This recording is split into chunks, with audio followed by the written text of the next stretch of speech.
You know, every once in a while you trip up on a great bait in the fall that just does it for you. I switched over to an underspin today and caught some nice fish in a real big tank.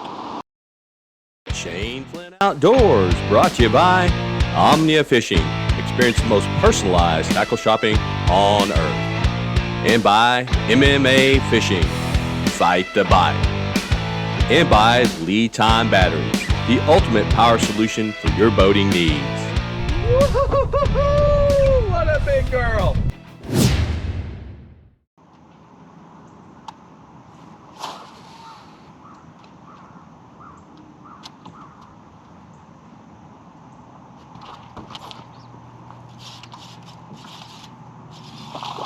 There we go.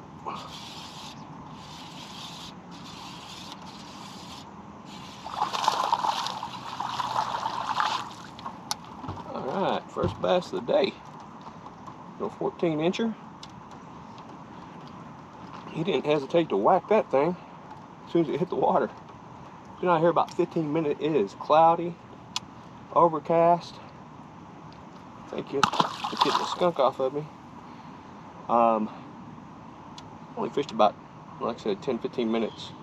A little deeper than I thought they'd be. I was down 20-something feet. I thought these bass would be running. A couple days ago, I was out here, I was catching on a jerkbait in 3 or 4 foot of water. You'll see that episode. You may have already seen it. But, yeah, that was a bass there in deeper water for sure. What I didn't understand when I caught that fish was the bass weren't deep. What I later learned very quickly in about 30 minutes, the bass are everywhere. And they're everywhere chasing bait fish. The fall feed has started. So everywhere I found a ball of bait or a lot of bait fish congregated together, there were bass. But I wasn't going to catch them on a worm, so I had to make a change to a bait that imitated the bait fish in the lake. Well, folks, I changed over to a 3/8 ounce underspin jig head with a willow leaf blade in silver on it and a Tennessee shad colored Rapala Crush City freeloader. I wasn't big on these freeloaders, but now my mind has changed. It's a pretty nice bass I hang up into here. Come on, buddy. Nice bass. Need the net. Need the net on this guy.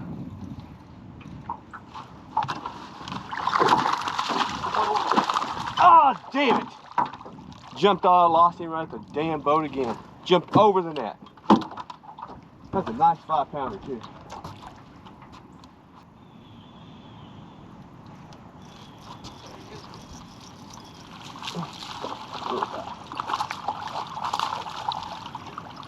Come here. Get my underspin. Don't tear it up. Don't tear it up. Something else I picked up pretty quickly after I caught this bass and the very next cast to catch another fish is that the bait were up really shallow on this point here. There were only about 6 or 7 foot of water. And there's not much distance between the bottom of the lake and the bottom of the bait fish. You could just see fish chasing the bait around and you could see them bust the water, and that's why I was throwing over there.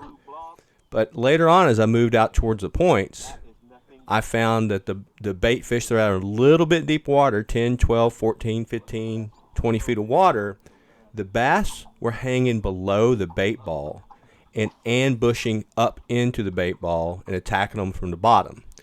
The bass that were attacking from the bottom, better quality fish. The smaller bass were chasing around the banks. The bigger fish were chasing off the points in that 10, 12, 15, 17 foot of water. And that stayed consistent throughout the rest of the afternoon. Big crappie. Hey, crappie. Come here, buddy. I'll let you go. Little blue crappie.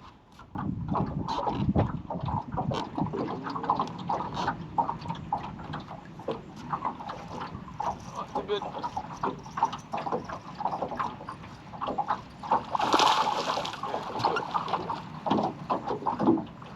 Come on. Up the swing. Nice. 2.5, 3-pounder. Came up for the underspin. Yeah, 2-pounder. 2 1/4 or so. Like that underspin. Thank you, Mr. Bass.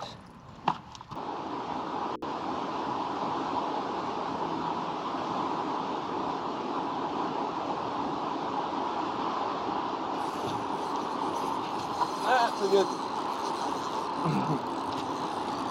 Come on. Oh, I'll get my net ready. I want him to come off.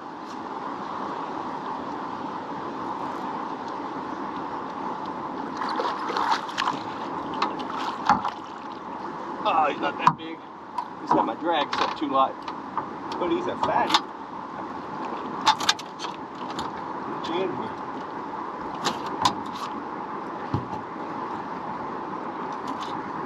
Ah, nice 3-pounder, 3.5 probably. On that underspin. Hammering it. This water you see coming into the lake is coming from the Rappahannock River. This is how they put drinking water back into this lake. And when it's flowing, the bait fish gather around this inlet, and so do the big bass. There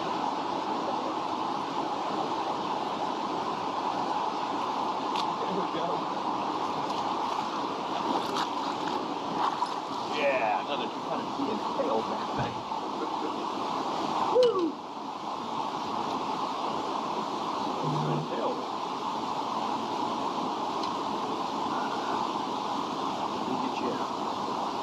The underspin comes through again. Nice 2-pounder. I see a giant something down there. I think it's a cat. I don't want that. Big thing right there. It's probably a cat.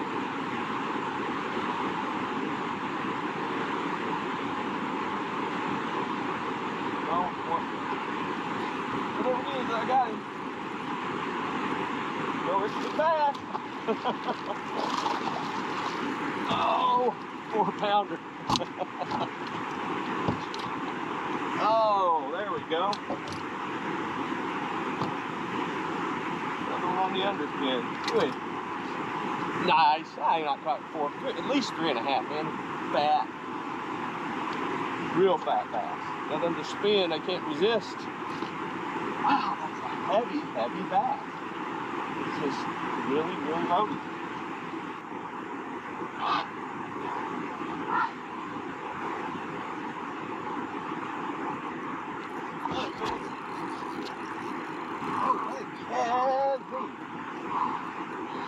Tell me this is a bass. Please be a bass. Feels like a bass. It's a bass. It's a big bass.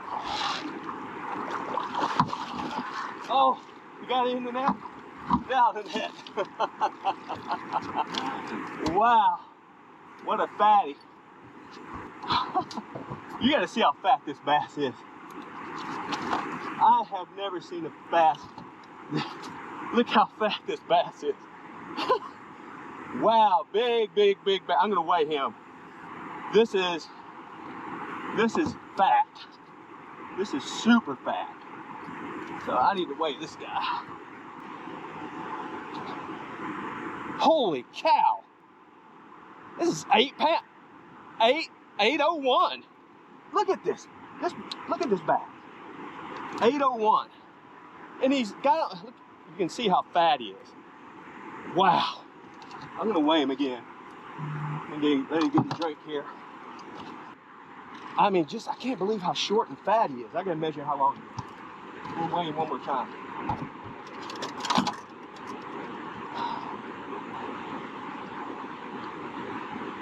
Oh, he's 22 inches long. He's 22 inches long. His mouth is not gigantic like a big bass, but he's just so fat, it's unbelievable. All right, I'm gonna weigh one more time.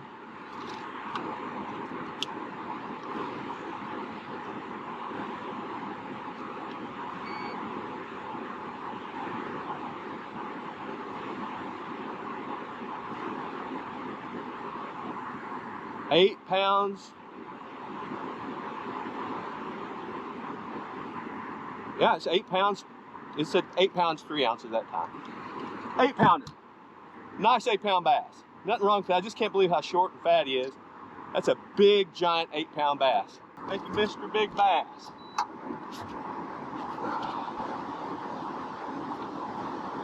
Well, hey everybody, that's going to do it for today. Had a great afternoon of fishing out here. It's almost dark. In about 2 hours, I don't know how many fish we caught, probably 10 or 12 on this underspin. I started out fishing with a worm. I'll put that in video. And I wasn't getting many bites. I switched over to the underspin and started catching fish. Just dancing it down 8 to 10 feet above the weed lines, and they were hammering this thing. Obviously, catching an 8-pounder on it makes you a believer that the underspin's a good bait. So, hey everybody, thanks for tuning in. Until next time, tight lines and have fun fishing.